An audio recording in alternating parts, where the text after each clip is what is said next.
Hello दोस्तों, स्वागत है आपका। तो इस वीडियो में हम यूपीएससी में पिछले 30 सालों में जो भी अनुच्छेद आए हुए हैं, उन सारे अनुच्छेद को एक साथ देखेंगे। तो जैसा कि आपको पता है कि यूपीएससी में क्या होता है, हर साल कोई ना कोई एक अनुच्छेद जरूर रहता है। जैसे पिछली वर्षों में रहा था 109, उससे पहले 21 आर्टिकल, 29 आर्टिकल। तो कोई ना कोई आर्टिकल क्या रहता है, अनुच्छेद चर्चा में रहता है, जो पेपर में पूछा जाता है। तो हम इसमें पिछले 30 वर्षों में ऐसे कोई भी आर्टिकल जो आया हुआ है, उन सबकी चर्चा करेंगे। जैसे पहला आर्टिकल है 176। तो अनुच्छेद 176 क्या कहता है? यह अनुच्छेद कहता है कि राज्यपाल विधानसभा, चूंकि राज्यों में क्या होती है, ज्यादातर विधानसभा ही होती है, तो राज्यपाल विशेष अभिभाषण करता है। राज्यपाल क्या कर रहा है, भाषण देता है। अब राज्यपाल रोज तो भाषण देगा नहीं, तो राज्यपाल क्या करता है, जब सरकार चुन के आती है, मतलब विधानसभा की सरकार चुन के आती है, तो सरकार चुनने के बाद पहली बार जब बैठक होती है, तो उस बैठक में क्या करता है, पहला जो सत्र स्टार्ट होता है, उस सत्र में भाषण देता है, पहली बार वो देगा। दूसरा क्या होता है, अब चूंकि सरकार बन चुकी है, अब सरकार हर साल, तो प्रत्येक वर्ष क्या होगा, पहला जो सत्र होता है, पहला कौन सा, वो पहला सत्र होगा, पहला सत्र बजट का ही होता है, तो पहले सत्र में भाषण देता है। तो दो बार हमने देख लिया। एक बार राष्ट्रपति का भाषण दे रहा है या राज्यपाल, केंद्र में क्या होता है, सेम प्रोसेस होती है राष्ट्रपति के लिए। तो राज्यपाल पहली बार जब विधानसभा की सरकार चुन के आएगी तब देगा भाषण, और एक और वैसे कैसे देता है, वार्षिक रूप से, जब सरकार का हर साल का पहला सत्र स्टार्ट होता है। अब कल ही द्रौपदी मुर्मू जी के द्वारा, अपनी जो राष्ट्रपति है, उनके द्वारा आर्टिकल 87 के तहत संसद में अभिभाषण दिया गया था। तो इंपोर्टेंट क्या है, संसद में भी अभिभाषण दिया गया था। अब इसे ऐसे याद याद कैसे कर सकते हैं? तो होता क्या है, जब केंद्र और राज्य के आर्टिकल निकाले जाते हैं, तो उसमें 89 घटा दिया जाता है या 89 जोड़ दिया जाता है। तो ज्यादातर निकल आते हैं। जैसे कि अगर 87 पता है राज्यपाल राष्ट्रपति का, तो इसमें 89 और जोड़ तो 100 क्या आ जाएगा, 100 क्या आ जाएगा, 76 आ जाएगा। या अगर 176 पता है राज्यपाल का भाषण, तो उसमें से 89 घटा देंगे तो क्या आ जाएगा, 87 आ जाएगा, जो क्या है, राष्ट्रपति का भाषण। तो हमने ये देखा। उसके बाद जब राज्यपाल बुलाता है तो कारण भी बताता है, तो कारण क्यों बुलाया गया ये भी बताया जाता है। अगला है आर्टिकल 325। अब जैसा कि हमें पता है, 324 आर्टिकल से ही क्या स्टार्ट हो जाता है भारत में, चुनाव आयोग। अब चुनाव आयोग के तहत चुनाव के कुछ प्रावधान होंगे, कुछ अनुच्छेद होंगे। जैसा कि 325 आर्टिकल में लिखा है, धर्म, नस्ल, जाति, लिंग के आधार पर मतदाता सूची, जो गांव में या वोटर लिस्ट बनती है शहरों में, तो उस वोटर लिस्ट में किसी व्यक्ति को कोई धर्म का है, कोई नस्ल का है, जाति का है, लिंग का है, इनके आधार पर भेदभाव नहीं किया जाएगा, सबको उस मतदाता सूची में शामिल किया जाएगा। अब इसे याद कैसे कर सकते हैं, जैसे आर्टिकल 15 में भी तो सेम ही बात कहा जा रहा है। तो 15 का यहाँ क्या हो गया, 25 हो गया, बस 325 है। तो वहां क्या है, 15 में धर्म, मूल वंश, जाति, लिंग, जन्म स्थान के आधार पर भेदभाव नहीं होगा। भेदभाव यहाँ पे भी नहीं हो रहा है, पर कौन सी लिस्ट में, वोटर लिस्ट में। तो ये हमने देखा। उसके बाद है अनुच्छेद 148। अब 148 से लेकर 151 तक ये सेम क्या चीज की बात चर्चा की गई है, सीएजी। तो भारत का नियंत्रक एवं महालेखा परीक्षक, जैसा नाम में ही है, नियंत्रक और लेखा परीक्षक। तो लेखाओं का परीक्षण करता है, सरकार ने कितना रुपए खर्च किया, कहाँ पे खर्च किया, सारी जो जमा पूंजी होती है, मतलब खर्च किया जाता है, उस सबका लेखा परीक्षण करता है।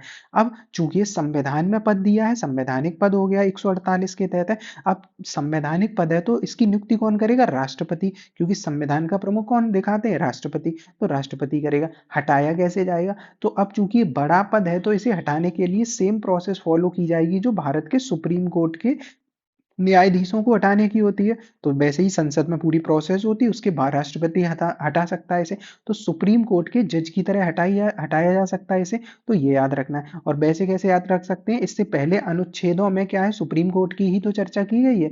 124 के बाद से क्या है, सुप्रीम कोर्ट की ही चर्चा की गई है। तो सुप्रीम कोर्ट के बाद है, और सुप्रीम कोर्ट के तहत ही से हटाया जा सकता है। शपथ, तो इसे नियुक्त कौन कर रहा है, राष्ट्रपति नियुक्त कर रहा है। तो राष्ट्रपति के समक्ष ही क्या लेते हैं, ये शपथ लेते हैं, जो सीएजी होता है भारत का। और उसके बाद वेतन भत्ते। अब चूंकि संविधान में इसके पद का उल्लेख है, तो अब संविधान में पद का उल्लेख है, तो रुपए वगैरह को, पेमेंट वगैरह को कौन डिसाइड करेगा, संसद डिसाइड करेगी। क्योंकि ये अधिनियम बनेगा ना, इस पे विधान आएगा, तो संसद कानून बनाकर नियुक्ति के लिए का सारे प्रावधान कर सकती है, सेवा शर्तें। उसके बाद अनुच्छेद है 102 जो काफी चर्चा में रहता है, प्रत्येक वर्षीय इंपोर्टेंट भी करंट में रहता है। तो संसद सदस्यों की अयोग्यता के लिए है ये। जैसे 105 आर्टिकल हुआ विशेषाधिकार वाला, तो ये वैसे ही आर्टिकल ये काफी इंपोर्टेंट रहता है 102 आर्टिकल। तो संसद सदस्यों की अयोग्यता के बारे में कहता है। संसद के सदस्य अयोग्य कैसे हो सकते हैं? या तो लाभ के पद पे हो व्यक्ति, या मानसिक अस्वस्थ हो, या दिवालिया हो, या नागरिकता किसी और देश की ले ली हो। तो 102 के तहत संसद के सदस्यों की अयोग्यता का प्रावधान किया गया, ये भी याद रख सकते हैं। तो अगर दो देशों की ऐसे याद कर सकते हैं कि 102 में ये है कि दूसरे देशों में दूसरे कामों में लग जाओगे तो व्यक्ति क्या हो जाएगा? अयोग्य हो जाएगा। ऐसे याद कर सकते हैं कि दूसरे देश में चला जाए तो दो से याद कर ले, या दूसरा काम करने लगे तो दो, तो दो काम करेगा तो व्यक्ति अयोग्य हो जाएगा। तो ऐसे समझ सकते हैं इसे। उसके बाद है आर्टिकल 131। अब सुप्रीम कोर्ट में कुछ अनुच्छेद काफी इंपोर्टेंट रहते हैं, जैसे 129, 131 से लेके 137 38 तक, ये सारे अनुच्छेद काफी इंपॉर्टेंट रहते हैं। अब 131 ऐसा क्यों है कि हमेशा ये चर्चा में रहता है? तो जब भी कभी सरकार का कोई केस बनता है, सरकार के बीच विवाद होता है, और विवाद प्रति एक साल रहते, तो 131 हमेशा ही चर्चा में रहता है। मेंस में भी इसे यूज कर सकते हैं जब आंसर राइटिंग करनी हो। तो इसमें है क्या बात ऐसी? तो सुप्रीम कोर्ट की आरंभिक अधिकारिता की बात करते हैं। अब नाम क्या है? आरंभिक अधिकारिता, मतलब कोई चीज है यहाँ से आरंभ हो रही है। अब आरंभ क्या हो रहा है? तो सुप्रीम कोर्ट में ऐसे केस जो, मतलब ऐसे केस भारत के जो सीधे सुप्रीम कोर्ट में स्टार्ट हो सकते हैं, वो आते हैं सुप्रीम कोर्ट के आरंभिक अधिकारिता में। तो ऐसे कौन से केस हैं वो हमें समझना होगा। तो यहाँ केस आते हैं केंद्र सरकार, मतलब सेंट्रल गवर्नमेंट और स्टेट गवर्नमेंट के बीच अगर लड़ाई है, तो हाई कोर्ट में तो नहीं जाएगी, किस में जाएगी? सुप्रीम कोर्ट में जा सकती है सीधे तौर पर। एक ही हो गया। दूसरा क्या हो सकता है? ऐसा भी तो हो सकता है एक स्टेट हो, दूसरे स्टेट के बीच में झगड़ा हो जाए, तब भी कहाँ जाएंगे? सुप्रीम कोर्ट में जाएंगे। या फिर कैसा हो सकता है? एक तरफ सेंट्रल गवर्नमेंट हो, दूसरी तरफ दो स्टेट हो सकते हैं, ऐसी भी हो सकता है। तो इन सारे विवादों को सीधे तौर पर सुप्रीम कोर्ट में सुना जा सकता है। क्यों? क्योंकि ये बड़े विवाद होते हैं, सीधे जा सकते हैं बिना हाई कोर्ट में जाए हुए। तो इन्हें कहते हैं क्या? सुप्रीम कोर्ट की आरंभिक अधिकारिता के तहत आने वाले मामले। उसके बाद है 267। अब 267 क्या कहता है? जैसे हमें पता है 280 में क्या है? वित्त आयोग। 280 में वित्त आयोग। तो 250 और इसके बाद वाले आर्टिकलों में काफी रुपए की बात है, जैसे 300 का ये संपत्ति वाला, तो इधर रुपए की बात मिलेगी। 266 आर्टिकल हुआ। वैसे ही ये 267 में क्या है? आकस्मिक निधि है। अब नाम आ गया आकस्मिक निधि, मतलब नॉर्मल तो नहीं है ये निधि। अगर नॉर्मल नहीं है तो इसके लिए कुछ विशेष प्रावधान होंगे। तो संसद कानून बना के एक आकस्मिक निधि बना देती है। अब संसद बैठेगी, फिर वो प्रस्ताव पारित होगा, तब रुपए निकाला जाएगा, तो देर हो जाएगी। तो संसद क्या करती है? एक आकस्मिक निधि फंड बना देती है। अब चूंकि ये संविधान में दिया गया है, तो इसका प्रमुख कौन हो जाएगा? संविधान की बात है, तो संविधान में कोई भी चीज होती है तो राष्ट्रपति को प्रायोरिटी दी जाती है। तो राष्ट्रपति इसकी निगरानी करेगा। ये होता क्यों है कि एकदम से अगर कोई जरूरत पड़ जाए, अप्रत्याशित व्यय आ जाए, तो राष्ट्रपति इसमें से सीधे सरकार को दे सकता है, बाद में फिर संसद को बताया जाएगा। सेम चीज क्या है? राज्य में भी ऐसा होता है कि विधानमंडल के पास एक होता है अधिकार। ये देखा हमने। उसके बाद है 243 का ई। 243 का ई है पंचायतों की अवधि के लिए। तो ऐसे याद कर सकते हैं कि ई है ना, तो अगला इलेक्शन। ई से इलेक्शन, तो अगला इलेक्शन एक अवधि के बाद होगा ना, तो ई फॉर इलेक्शन याद कर सकते हैं कि अगला इलेक्शन। तो ई से अगला। इसमें क्या होगा? प्रत्येक पंचायत, पंचायत यदि भंग नहीं होती है तो पहली बैठक से, इंपोर्टेंट क्या है? पहली बैठक से, ऐसा नहीं चुनाव के रिजल्ट से। बैठक होगी तभी तो कार्यकाल माना जाएगा। तो पहली बैठक जो होगी उसके बाद से 5 वर्ष तक बना रहेगा। निरंतरता क्या होती है? कि मौजूदा पंचायत को उसकी निर्धारित अवधि से पहले भंग नहीं, मतलब कानून में क्या होता है? संशोधन का प्रभाव। अगर कानून में संशोधन कोई होता है तो मौजूदा जो अभी चल रहा है उसके आधार पर इसे भंग नहीं किया जा सकता। मतलब क्या हुआ?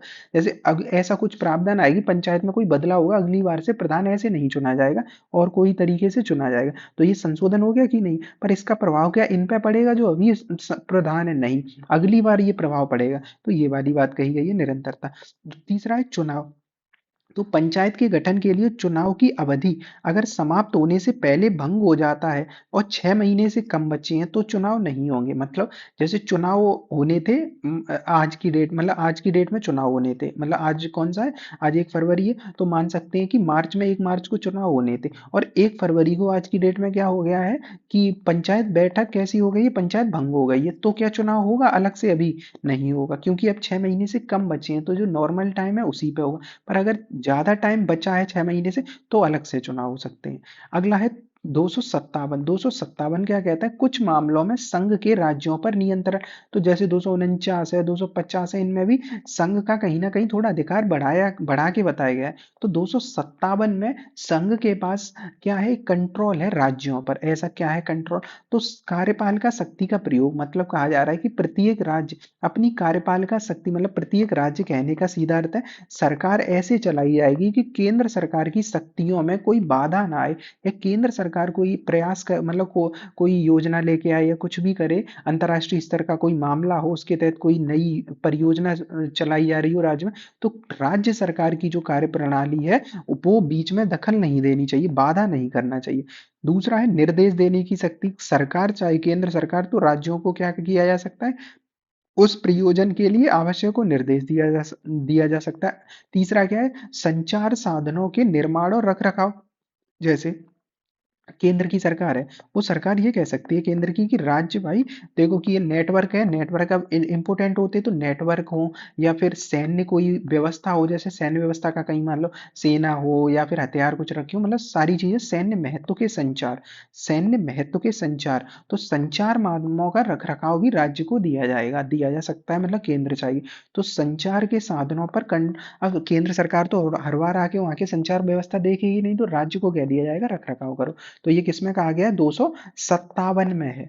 तो ये देखा। उसके बाद है 138 आर्टिकल, 138 आर्टिकल सुप्रीम कोर्ट की अधिकारिता का विस्तार है। तो ये नॉर्मल है, केवल ये बात कह रहा है 138, ये कह रहा है कि मान लो सुप्रीम कोर्ट के पास पहले इतनी पावर थी, इस ब्रैकेट जितनी पावर थी, अब संसद को लगा कि सुप्रीम कोर्ट की थोड़ी मूल अधिकार या कोई सी पावर बढ़ा दी है, तो वो क्या करेगी, थोड़ी शक्तियों को बढ़ा देगा, ब्रैकेट बड़ा कर दिया।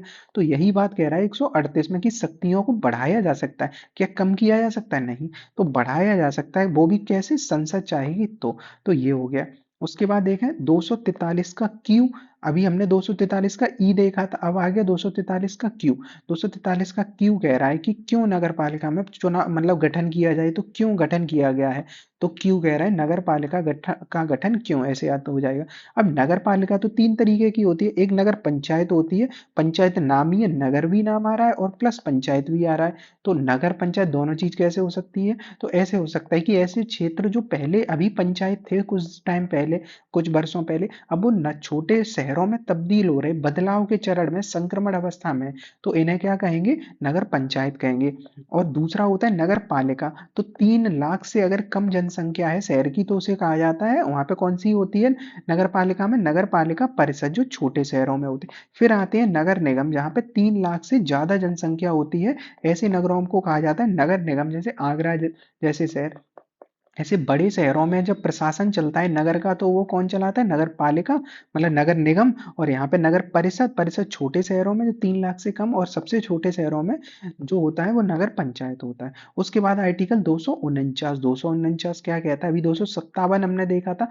केंद्र सरकार क्या कर सकता है, राज्य पे कंट्रोल कर सकता है, कुछ मामलों में बता सकता है कि ये काम करना है। 249 क्या कह रहा है, 249 कह रहा है कि मान लो कोई बात हो जाए राष्ट्रीय हित की, हमेशा नहीं, राष्ट्रीय हित का कोई बात हो, और उसमें राज्य सूची के विषय में संसद विधि बना सकती है राष्ट्रीय हित में। जैसे मान लो कोरोना फैल रहा है, कोरोना कोई कानून बनाना राज्य नहीं बना पा रहा, या राज्य नहीं बना रहा है, तो संसद चाहेगी तो कानून बना सकती है उस पर। क्यों, क्योंकि ये राष्ट्रीय हित की बात है। तो इसमें क्या कहा जा रहा है कि राष्ट्रीय हित में राज्य सूची के विषय पर संसद कानून बना सकता है, कब, 249 में। तो ये इंपॉर्टेंट है काफी, आर्टिकल 249 में है।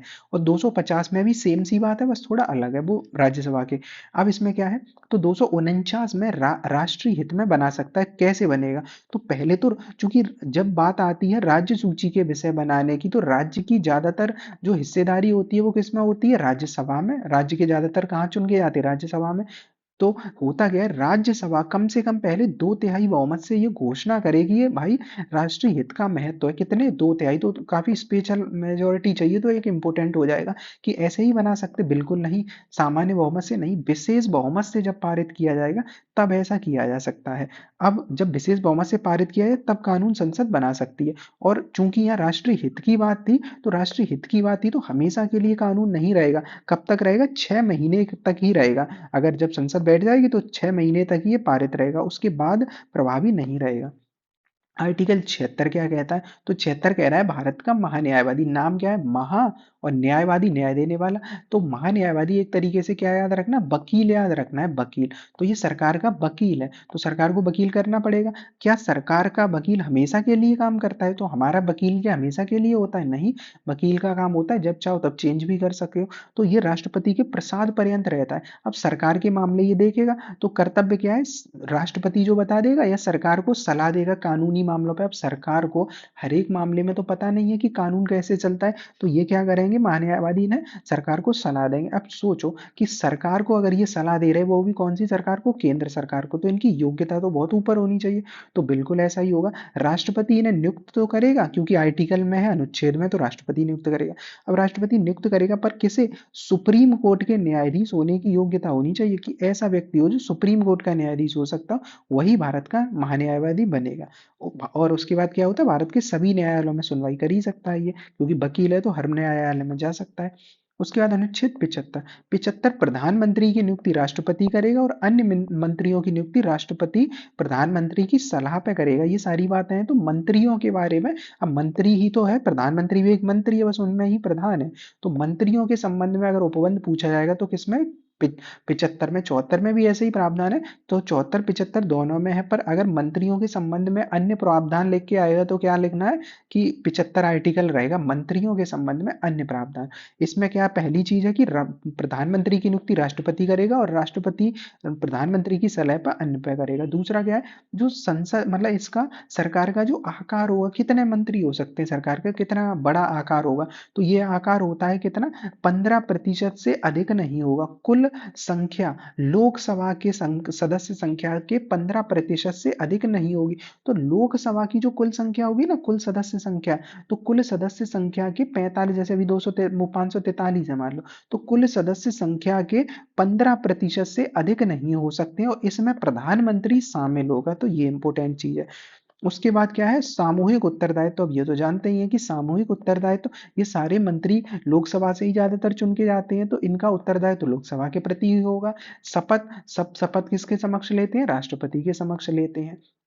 अगला अभिलेख न्यायालय। अभिलेख, जैसे अशोक के अभिलेख पढ़ते हैं, तो अशोक के अभिलेख, अशोक लिख के चला गया ना पहाड़, मतलब चट्टानों पे और सारी जगह पे, तो ये वैसे ही अभिलेख है। तो यहाँ पे अब पत्थरों पे तो लिखना नहीं है।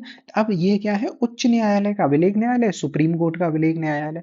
तो जैसे कि अब सुप्रीम कोर्ट ने कोई केस का निर्णय दिया, अब वो निर्णय तो आ गया, पर निर्णय वाली बात लिख के रखी जाएगी नोट्स बना के। तो वो नोट्स जो बना के, मतलब लिख के कानूनी रूप से रखी जाएगी, वो वही चीज को कहते हैं कानून का अभिलेख न्यायालय। अभिलेख बना के रखेंगे।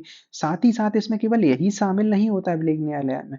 अभिलेख न्यायालय होने का एक मतलब ये भी होता है कि कोर्ट अपनी अवमानना के लिए दंड भी दे सकता है, मतलब कोर्ट की कोई बात का उल्लंघन करेगा। अब अभिलेख का मतलब क्या हुआ? केस सुलझेगा और केस को मतलब लिख के बताया जाएगा, ये ऐसा ऐसा केस आया था, ऐसा कोर्ट ने निर्णय दिया था। अब सोचो, निर्णय को कोई माने ही ना या उसकी अवहेलना करे, तो इसी के अंतर्गत तो दंड दिया जाएगा, क्योंकि अभिलेख न्यायालय में ही वो केस लिखा था। तो क्या होता है? कोर्ट अपनी अवमानना के लिए दंड दे सकता है। अब हाई कोर्ट की बात करेंगे तो कौन सा आर्टिकल आएगा? 215। और जब सुप्रीम कोर्ट की बात करेंगे तो सेम आर्टिकल कौन सा हो जाएगा? 129 से हो जाएगा। ये भी याद रखना है। तो उच्च न्यायालय और कौन सा है? हाई कोर्ट और सुप्रीम कोर्ट, दोनों का याद रखना है। उसके बाद है लोकसभा के अध्यक्ष उपाध्यक्ष पद का रिक्त होना, पद त्याग और पद से हटाया जाना। तो ये अनुच्छेद 94 में है। तो लोकसभा के, राज्यसभा की बात नहीं कर रहे, लोकसभा का जो अध्यक्ष है उपाध्यक्ष है, उन्हें पद से हटाया जाना या मतलब रिक्त हो जाना नॉर्मली। तो पद से रिक्त कैसे हो सकता है? सदस्य ना रहे, वो संसद का सदस्य ना रहे, मतलब लोकसभा का, तो हटाया जा सकता है। दूसरा, पद त्याग कर दे या पद से हटाया जा सकता है। कैसे? तत्कालीन समस्त सदस्यों के बहुमत से। इसमें विशेष नहीं चाहिए, सामान्य बहुमत। तो तत्कालीन समस्त सदस्यों के बहुमत से हटाया जा सकता है। तो ये देखा, ये आर्टिकल कौन सा है? 94। ये भी इंपॉर्टेंट रहेगा, 94 आर्टिकल। अगला है आर्टिकल 29। 29 क्या कहता है? अल्पसंख्यक वर्गों के हितों का संरक्षण। अब अल्पसंख्यक का क्या मतलब होता है? तो अल्पसंख्यक का मतलब होता है ऐसा कोई भी समुदाय जो किसी क्षेत्र में अपनी भाषा, लिपि या संस्कृति के कारण क्या है? अल्पसंख्यक हो। तो इसमें क्या होता है? तो भारत का कोई भी नागरिक, भारत का नागरिक को संस्कृति अपनी क्या है? सांस्कृतिक जो उसकी धरोहर है वो, प्लस में उसका शैक्षणिक अगर अधिकार है, ये कौन सा अधिकार है? शैक्षणिक अधिकार है, कि वो अपने अपनी सुरक्षा कर सकता है। तो इसमें अल्पसंख्यकों को अपनी भाषा, लिपि, संस्कृति को संरक्षित करने का अधिकार दिया गया, ये चीज आ जाएगी। और ये भारत के किसी भी नागरिक को ये अधिकार देता है। उसके बाद है शैक्षणिक संस्थाओं में प्रवेश, तो कोई भी व्यक्ति को वंचित नहीं किया जाएगा। वही बात है, धर्म, मूल, वंश, जाति, लिंग के आधार पर वंचित नहीं किया जाएगा, तो ये याद रखना है। तो इसमें क्या है, अल्पसंख्यक वर्गों के हितों का संरक्षण करने की बात इसमें की गई है। तो ये है। ऐसे ही आर्टिकल 30 भी तो होता है। 30 में क्या बात कहता है, भाषा और संस्कृति। तो भाषा और संस्कृति को संरक्षित रखने का अधिकार होता है 29 वाले में। और 30 में जो होता है वो होता है शैक्षणिक संस्था स्थापित करने का। तो शैक्षणिक संस्था स्थापित करने का क्या होता है आर्टिकल 30 में। तो 29 में भाषा, लिपि, संस्कृति, और 30 में शैक्षणिक संस्था। अब 30 वाले में जो आते हैं वो केवल केवल अल्पसंख्यक ही आते हैं। इसमें कोई भी वर्ग हो सकता है, बस वो अल्पसंख्यक उस एरिया में होना चाहिए भाषा, लिपि, संस्कृति के लिए। तो ये इनमें थोड़ा अंतर है। उसके बाद है अखिल भारतीय सेवाएं देखें तो 312 में जो आईएएस, आईपीएस ऐसी सेवाएं, वो 312 में अखिल भारतीय सेवाएं हैं। तो मौजूदा प्रशासनिक सेवा और पुलिस सेवा, ये सारे इसी के अंतर्गत आते हैं। तो ये 312 है। उसके बाद है आर्टिकल 50। 50 को याद कर लेना 50-50 से। 50 में 50-50 पावर कर दी गई। तो कार्यपालिका का न्यायपालिका से पृथक्करण, दोनों का अपना अपना देखो जाके, ये अनुच्छेद है। कार्यपालिका अपना अलग तरीके से काम करे, न्यायपालिका अलग, दोनों हस्तक्षेप नहीं करेंगे। ये अनुच्छेद 50 में डाला गया है, 50-50 पावर हो जाएगा।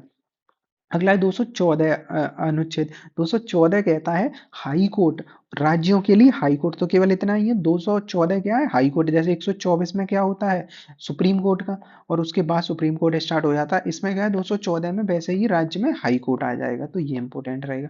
उसके बाद है मतलब आर्टिकल 32। तो 32 क्या कहता है कि जो प्रदत्त अधिकार है उनके प्रवर्तन के लिए, मतलब लागू करने के लिए सुप्रीम कोर्ट की जो शक्ति है वो किसमें, 32 में। तो प्रदत्त अधिकार कौन से, फंडामेंटल राइट जो इस भाग में प्रदत्त है। अब कैसे हो सकता है, तो सुप्रीम कोर्ट में याचिका दी जा सकती है। तो सुप्रीम कोर्ट में याचिका दी जा सकती है। कैसी याचिकाएं, तो 5 तरीके की हैं। जैसे बंदी प्रत्यक्षीकरण। अब मानो किसी व्यक्ति को बंदी बना लिया गया है, और उनसे कैसे बंदी बना लिया गया है, गैर कानूनी तरीके से। तो सरकार पूछ सकती है, मतलब सुप कोर्ट पूछेगा, भाई बताओ तो किस प्रकार से बंदी बनाए। तो प्रत्यक्ष करो, कोर्ट कहेगा उसे प्रत्यक्ष करो। दूसरा होता है परमादेश, नाम ही है परम आदेश। तो परम आदेश है, तो सबसे बड़ा आदेश है, सुप्रीम कोर्ट इसमें आदेश देता है कि भाई परम आदेश है, इसे तो मानना पड़ेगा। तो ये वाली बात हो जाएगी। तो एक होता है हेबियस कॉर्पस, ये वाला जो बंदी प्रत्यक्षीकरण होता है। और उसके बाद होता है मैंडमस वाला होगा। फिर आता है परमादेश। ये परमादेश होगा प्रतिषेध, प्रोहिबिशन। निचली अदालत को गलत तरीके से कार्य करने से रोकता है। प्रतिषेध है, प्रतिषेध मतलब रोक देना। तो निचली अदालत से कहेगा सुप्रीम कोर्ट कि भाई गलत काम, मतलब गलत निर्णय मत दो, और ये कैसा है, निर्णय गलत है, तो ये करते। उसके बाद होता है सर्टियोररी, उत्प्रेषण वाला होता है। इसमें क्या होता है, निचली अदालत के जो फैसले होते हैं उसकी सुप्रीम कोर्ट क्या करता है, समीक्षा कर लेगा। तो उसके बाद है अधिकार परीक्षा। अधिकार परीक्षा किस अधिकार से पद पे बैठे हो, कोई सरकारी पद पर गलत तरीके से कोई व्यक्ति बैठ जाता है, तो ये सब 32 के तहत है। उसके बाद आ जाए आर्टिकल 156। 156 कहता है राज्यपाल की पदावधि, अवधि कहता है। तो अवधि तक कौन कितनी रहेगा, तो अवधि 156 के तहत है। ये इंपॉर्टेंट रहेगा। राज्यपाल कौन करता है, राष्ट्रपति के प्रसाद पर्यंत रहता है, तो ये भी याद करना है, प्रसाद पर्यंत है। राज्यपाल राष्ट्रपति को संबोधित करके ही अपना त्याग पत्र देता है। और नॉर्मल जो कार्यकाल होता है वो 5 वर्ष के लिए होता है, वैसे प्रसाद पर्यंत है। तो ये है। उसके बाद है उपाधियों का अंत। तो अनुच्छेद 18 ये कहता है कि शिक्षा और विद्या, इनमें शिक्षा और क्या है, सेना। तो शिक्षा और सेना, इनमें क्या है, उपाधि ली जा सकती, वरना और किसी में नहीं। क्यों ऐसा है, कि सेना और शिक्षा में जो उपाधि ली जाती है वो अर्जित की जाती है मेहनत से।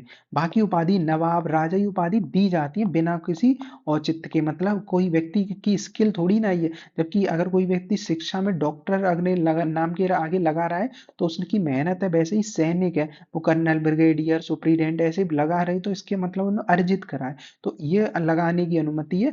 बाकी कोई भी उपाधि का अंत कर दिया गया अनुच्छेद 18 में। क्यों, क्योंकि असमानता फैलाता है। किसी के नाम के आगे राजा लगा होगा तो असमान होगा कि नहीं, वैसे ही है। अब विदेशी व्यक्ति अगर भारत सरकार के अंतर्गत काम कर रहे हैं तब उन वो भी नहीं ले सकते हैं उपाधियां। अनुच्छेद 123 कहता है कि मान लो संसद अभी विश्राम काल में है या संसद का कोई सत्र नहीं चल रहा है, तो विश्राम काल में राष्ट्रपति एक अध्यादेश ला सकता है। तो मुर्मू जी मान लो कोई अध्यादेश ले आई, तो क्या है, जब संसद के दोनों सत्र मान लो सदन में ना हो और राष्ट्रपति को लगे कि कानून बनाना बहुत जरूरी है, तुरंत कार्रवाई की जरूरत जरूरी है, तो अध्यादेश लाया जा सकता है। अब अध्यादेश में क्या वही पावर होती है कि कम होती? बिल्कुल सेम टू सेम रहेगा। तो ऐसा नहीं है कि अध्यादेश जो लाया जाएगा उसमें कम पावर रहेगी, बराबर महत्व का होता है। अध्यादेश पर होता कितने दिन के लिए? तो जैसे ही संसद दोबारा बैठेगी तो 6 सप्ताह तक उसका अनुमोदन करना है, और नहीं करेंगे तो वो समाप्त माना लिया जाएगा आगे। अनुच्छेद 109 तो पिछले वर्ष अभी 1-2 वर्षों में ये पूछा गया है। तो 109 अनुच्छेद 110 चूंकि अनुच्छेद क्या है, धन विधेयक की चर्चा करता है। अब 102 धन विधेयक की चर्चा करेगा, तो ये सोच सकते हैं कि 108-9 इनमें मतलब कोई आसपास का पूछा जा सकता है कोई ना कोई। तो 109 उसी धन विधेयक के प्रक्रिया वगैरह के विशेष चर्चा करता है। तो यही पूछा था केवल इतना लाइन कि धन विधेयक की प्रक्रिया क्या 109 में है या है कि नहीं है। तो ये वाला आर्टिकल पूछा था, और इसी नाम से 109 नाम से एनसीईआरटी में एक पूरा चैप्टर ही है इसी का, धन विधेयक की प्रक्रिया का। तो ये है। तो ये देखा हमने, धन विधेयक लाया जा सकता है केवल कहाँ पे, लोकसभा में, राज्यसभा में नहीं लाया जा सकता। ये सारी चीजें अनुच्छेद 109 में है। लोकसभा धन विधेयक को पारित कर सकती है, और राज्यसभा क्या कर सकता है, केवल सिफारिशें भेज सकता है, वो भी 14 दिन के भीतर। और लोकसभा के पास अधिकार होता है उन सिफारिशों को माने या ना माने। उसके बाद है अनुच्छेद 59, राष्ट्रपति की पद की शर्तें हैं। राष्ट्रपति की क्या शर्तें, चूंकि 60 में राष्ट्रपति को शपथ दिलाई जा रही है, व्यक्ति को शपथ दिलाई जा रही है, उससे पहले शर्तें बता देंगे ना उस व्यक्ति को। तो 59 में शर्तें बता रहे, 60 में शपथ दिला दे रहे, तो ऐसे याद कर सकते हैं इसे। तो राष्ट्रपति शपथ लेता ही है। तो राष्ट्रपति संसद के किसी भी सदन का सदस्य नहीं होना चाहिए, लाभ का पद नहीं होना चाहिए, तब वो व्यक्ति बनता है। अगला है 355 आर्टिकल। ये क्या कहता है 355 आर्टिकल? तो राज्यों के पास, जैसे 356 हम पढ़ते हैं, इसमें तो राष्ट्रपति शासन है या राज्य आपातकाल, तो राष्ट्रपति शासन इसमें बात की गई है। तो 355 क्या कहता है? 355 ये कहता है कि अगर मान लो किसी दिन, मान लो ये अगर ये जम्मू कश्मीर का क्षेत्र है, तो यहाँ पे किसी दिन किसी विदेशी का अटैक हो जाए या यहाँ अशांति फैल जाए, अब इनके पास तो केवल पुलिस ही होती है राज्य के पास, तो राज्य की सुरक्षा कौन करेगा? तो इसीलिए है 355 आर्टिकल, राज्यों को बाह्य आक्रमण या आंतरिक अशांति से सुरक्षा की बात करेगा कौन? केंद्र सरकार करेगा, ऐसा कहा गया। अब अभी हमने 267 देखा था एक, तो आकस्मिक वाला। अब है 280 वित्त आयोग। तो 280 में क्या है? वित्त आयोग। तो वित्त आयोग क्या कहा गया था? राष्ट्रपति वित्त आयोग का गठन करता है 5 वर्ष के लिए, और उसके बाद कहा गया था संरचना, एक अध्यक्ष और 4 सदस्य होते हैं, मतलब टोटल कितने होते हैं इसमें? 5 सदस्य होते हैं। क्या ये पंचायतों नगर पालिकाओं को भी, वैसे केंद्र को तो करता है ये सारी चीजें, मेन उद्देश्य होता है राज्य और केंद्र के बीच जो बंटवारा होता है रुपए का, वो सारी चीजें ये डिसाइड करता है। पर क्या ये पंचायतों के लिए डिसाइड कर सकता है, नगर पालिकाओं के लिए? क्योंकि उनके लिए तो एक पहले से वित्त आयोग होता है जो राज्य का वित्त आयोग है, 243 के आई में पर क्या ये कर सकता है? तो बिल्कुल कर सकता है, क्योंकि इसके पास पावर ज्यादा होती है, तो राज्य में सजेस्ट वगैरह या कुछ चीजें तो कर ही सकते हैं। तो ये। अगला है विधानसभा और विधान परिषद के सदस्यों की अयोग्यता। जैसे 102 आर्टिकल में भी हमने देखा था। अब 102 से घटाएंगे 89, तो या जो मतलब यहाँ पे तो जोड़ना है क्योंकि राज्य का हमें पहुंचना है, तो 89 जोड़ देंगे तो क्या मिलेगा? 191 मिलेगा। तो इसी में अगर 102 याद है तो उससे 191 आ जाएगा, और 191 याद है तो 102 याद आ जाएगा। तो विधानसभा विधान परिषद में सदस्यों की योग्यता के अयोग्यता के बारे में ये चर्चा करी गई है। अगला है अनुच्छेद 39।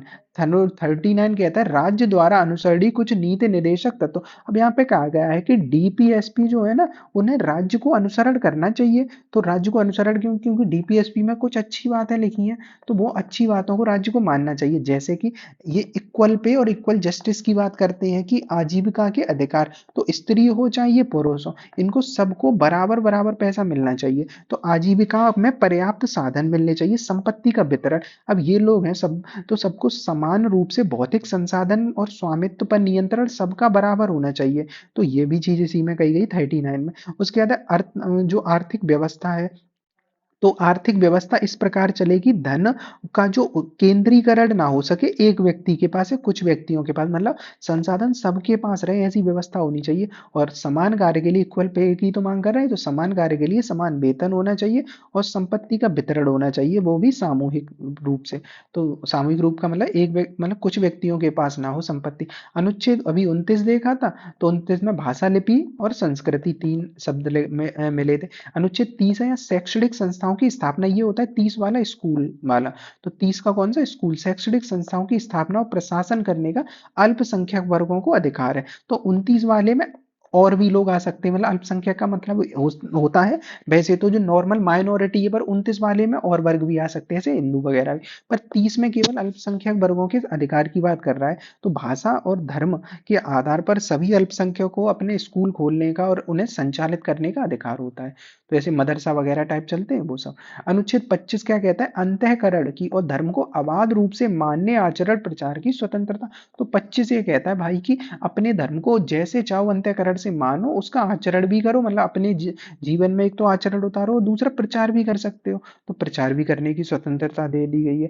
तो लोक व्यवस्था, सदाचार और स्वास्थ्य को ऊपर ध्यान में रखना है। ऐसा नहीं कि प्रचार ऐसा कर रहे हैं कि लोक व्यवस्था ही खराब हो गई, दंगा हो गया, तो ऐसी व्यवस्था नहीं करनी है। स्वास्थ्य को ध्यान में रखना है। अब सब लोगों से कह दिया उपवास रहो, ऐसी चीजें रहो, तो क्या हो जाएगा, ये स्वास्थ्य है या किसी व्यक्ति का स्वास्थ्य खराब हो रहा है, तो ये सब चीजें छोड़ के बाकी किसी भी धर्म को मान्य आचरण प्रचार की स्वतंत्रता है। और यहाँ पे कहा गया है प्रचार तो धार्मिक कार्यों का क्रियान्वयन हो सकता है कि नहीं। तो इस अनुच्छेद में कोई बात, इस अनुच्छेद की कोई बात किसी आर्थिक, वित्तीय और राजनैतिक या लौकिक क्रियाकलाप को जो धार्मिक आचरण से संबंध हो, उसे विनियमित करने पर मतलब क्या हो जाएगा, रोक नहीं लगाती, प्रभाव नहीं डालेगी। मतलब कोई थोड़ा धार्मिक कार्य किया जा सकता है। अगला सामाजिक सुधार।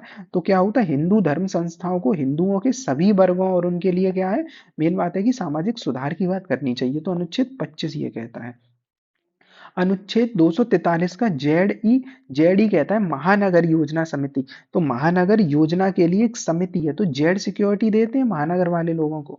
तो जेड सिक्योरिटी जो महानगर के लोग होते हैं ना, जैसे याद कर लेना, जेड से जेड के बाद ई और लगा देना। तो महानगर योजना, तो महानगर योजना जेड ई में है। 243 महानगर योजना समिति। समिति क्या करेगा, हर महानगर क्षेत्र में एक महानगर योजना समिति का गठन होता है, जो संपूर्ण महानगर में योजना विकास के लिए योजना बनाते हैं। समिति की संरचना कैसे होगी, चूंकि राज्य में मतलब एक राज्य में बनते हैं, तो राज्य की विधानमंडल विधि द्वारा स्थापित संरचना बना सकता है, मतलब हर एक राज्य में अलग हो सकता है, क्षेत्र में अलग। तो जैसा विधानमंडल चाहे उस हिसाब से इस महानगर योजना समिति का निर्णय किया जा सकता है, संरचना कैसे रहेगी। सदस्यता, समिति के कम से कम 2/3 सदस्य महानगरीय क्षेत्र, नगरपालिका और पंचायत के निर्वाचित सदस्यों द्वारा अपने अपने में से ही निर्वाचित किए जाएंगे। तो नगर पालिका से एक तो जाएंगे, क्योंकि महानगर है तो नगर पालिका होगी ना, नगर निगम वाला, तो वहां से जाएगा नगर निगम से। बाकी कुछ पंचायतों से भी निर्वाचित किए जाएंगे। तो ये देगा। उसके बाद अगला आर्टिकल है 141, 100 नहीं, केवल 41। 41 क्या कह रहा है, यही काम, शिक्षा, लोक सहायता पाने का अधिकार। अभी ये जैसे सहायता कर रहे हैं इनकी, तो लोक सहायता पाने का अधिकार क्या होगा। तो मान लो किसी व्यक्ति को बेगारी है, बेगारी मतलब बेरोजगारी, बुढ़ापा आ गया है, जैसे इन्हें आ गया बुढ़ापा, और निशक्त है व्यक्ति, शक्तिशाली नहीं है, बीमार है ऐसा, या अनर्थ प्रभाव है कोई, मतलब वो योग्य नहीं है, तो उसे कुछ दशाओं में काम, शिक्षा और लोक सहायता पाने का अधिकार है। अब काम कैसे, अगर वो बेकार है, मतलब बेगारी है, बेरोजगारी है, तो काम पा सकता है। शिक्षा कैसे पा सकता है, अगर वो क्या है, शिक्षा पाने का अधिकार है कि वो मुफ्त में शिक्षा पा सकता है। साथ में लोक सहायता पाने का, लोक सहायता जैसे पेंशन दे दी, जो वृद्ध लोग हैं, यहाँ पे लिखा है ना, वृद्ध, बीमार, इन सब के लिए, निशक्त जन, इनके लिए लोक सहायता दी जा सकती है बैंक में ट्रांसफर। तो वही आर्टिकल है 41 में। कैसे याद कर लेना, पंचायत 40 में, पंचायत क्या कर रही है, अपने क्षेत्र के लोगों को काम भी दे रही है, मतलब मनरेगा भी दे रहे हैं, प्राइमरी में बच्चों को भी पढ़ा रहे हैं, और लोक सहायता दे के पेंशन भी दे रहे हैं। तो सारी चीजें की जा रही है 41 में। उसके बाद है राष्ट्रपति का विशेष अभिभाषण, जैसा कि अभी हमने देख दिया था, 87 में था, तो ये देख चुके हैं। उसके बाद अभी 40 बंदे का, अब कौन सा आ गया, 43। 43 में है कर्मकारों के लिए निर्वाह मजदूरी। अब कोई कर्मकार है, मतलब मजदूर लोग हैं, कर्म का और फैक्ट्री में काम करने वाले, उनके लिए मजदूरी ऐसी मिले, निर्वाह हो जाए जीवन, तो निर्वाह मजदूरी। तो राज्य विधि द्वारा, रीति द्वारा, कृषि हो, उद्योग हो, अन्य प्रकार के कर्मकारों के लिए काम, मजदूरी और जीवन स्तर और अवकाश के पूर्ण सुनिश्चित करेगी। मतलब अवकाश भी तो मिलना चाहिए रोज काम के लिए, नहीं तो इन सबके लिए संस्कृति मतलब कानून वगैरह को बढ़ावा बढ़ावा दिया जाएगा। तो किसमें 43 में कर्मकारों के लिए निर्वाह मजदूरी, मतलब इतनी मजदूरी मिले ना कि वो काम करने के बाद पेट भर सके, अपनी जरूरतें पूरी कर सके, तो ये 43 में। और इन सब का प्रावधान कौन करेगा? राज्य सरकार करेगी। अगला है 142। 142 सुप्रीम कोर्ट के बारे में कहता है, सुप्रीम कोर्ट द्वारा डिक्रियों और आदेशों का प्रवर्तन और प्रकटीकरण। तो डिक्री और आदेशों का क्या है? पूर्ण न्याय की ये बात करता है। जैसे कि न्याय दिया कभी पहले सुप्रीम कोर्ट ने या किसी ने, अब न्याय में कुछ कमी लग रही है तो ये क्या करेंगे? पूर्ण न्याय दे देंगे। जैसे कि भोपाल गैस त्रासदी हुई थी, तो भोपाल गैस त्रासदी के बाद जो कंपेंसेशन दिया था, मान लेते हैं एग्जाम्पल के लिए में 100 रुपए दिया था सरकार ने, 100 रुपए के सुप्रीम कोर्ट ने कहा ये तो कम है, लोगों की कितनी पीढ़ियां बर्बाद हुई हैं और उन लोगों को क्या क्या झेलना पड़ा। तो सुप्रीम कोर्ट ने कहा 142 के तहत कि पूर्ण न्याय हम देंगे, तो उन्हें बढ़ा के 200 रुपए दिया जाना चाहिए एग्जाम्पल के रूप में। तो ये पूर्ण न्याय हो गया कि सुप्रीम कोर्ट आगे बढ़ के क्या करते हैं कि ऐसे कानून वगैरह पेश कर, मतलब ऐसी चीजें पेश करते हैं जो पूर्ण न्याय सुनिश्चित करते हैं, मतलब अच्छे तरीके से। प्रवर्तन की शक्ति, उच्चतम न्यायालय द्वारा पारित की गई कोई भी डिक्री या दिया गया आदेश भारत के राज्य क्षेत्र में क्या होता है? संसद द्वारा बनाई गई विधि के इस प्रकार उपबंध नहीं किया जा सकता कि राष्ट्रपति के आदेश द्वारा मतलब मेन बात ये कह रहा है कि अगर संसद का कानून पहले से लागू है तो ऐसा नहीं है कि सुप्रीम कोर्ट के आदेश लागू नहीं होंगे।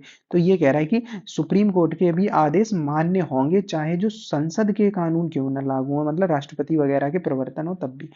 अगला है 79। 79 कहता है संसद का गठन, या विधानसभा, विधान परिषद, राज्यसभा, लोकसभा की बात नहीं कर रहे, पूरे संसद की बात कर रहे हैं। तो 79 में संसद का गठन होगा तो संघ के लिए एक संसद होगी जो राष्ट्रपति और दो सदनों से मिलकर बनेगी। पूछ लेगा क्या संसद 79 के तहत में राष्ट्रपति शामिल है? तो बिल्कुल है। क्यों? क्योंकि संसद का काम काम क्या है? कानून बनाना। कानून बन ही नहीं सकता जब तक राष्ट्रपति का सिग्नेचर ना हो। तो राष्ट्रपति इसका पार्ट हुआ कि नहीं? तो बिल्कुल हुआ।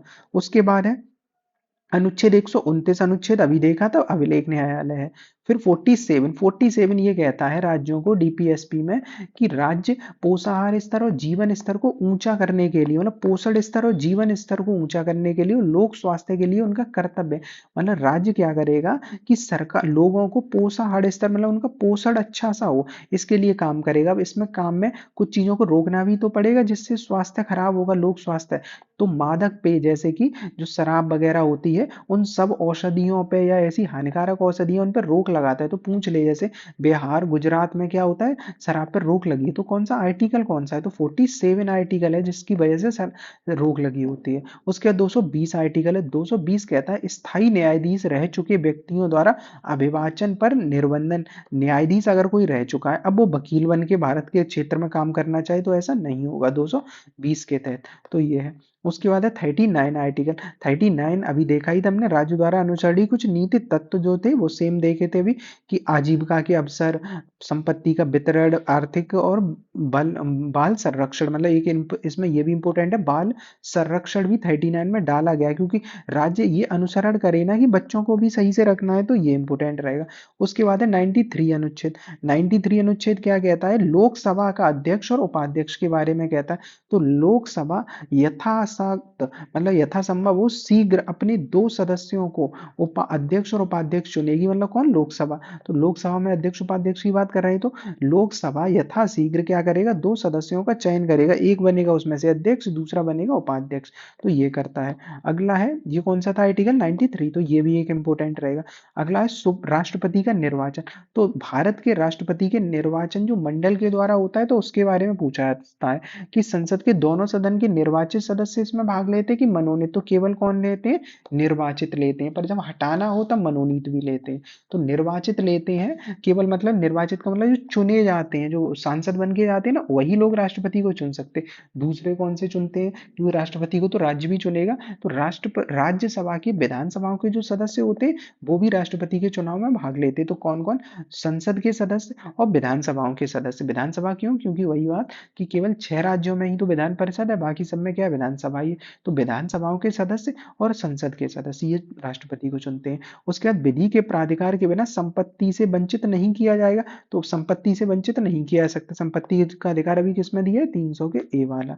अंतर्राष्ट्रीय शांति और सुरक्षा की अभिवृद्धि के लिए। तो आर्टिकल ये कौन सा है, आर्टिकल 51 वाला है कि अंतर्राष्ट्रीय शांति सुरक्षा ये सारी बात कहता है कि अंतर्राष्ट्रीय स्तर पर कोई भी मामला हो उसे शांतिपूर्ण सुलझाना, ये आर्टिकल कौन सा कहता है, 51। तो राज्य अंतर्राष्ट्रीय शांति और सुरक्षा के लिए प्रयास करेंगे, चाहे अंतर्राष्ट्रीय कोई कानून हो संधि हो उसके लिए आराम से सुलझाया जाएगा। तो ये है।